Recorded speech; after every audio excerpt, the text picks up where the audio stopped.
How to fix Windows activation error 0x80041014. 1. Check and improve your internet connection. 2.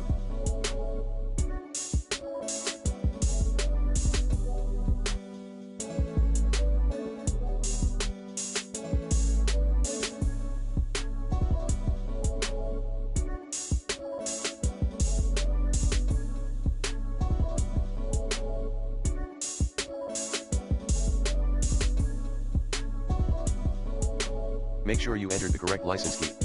3. Use the same Microsoft account. 4.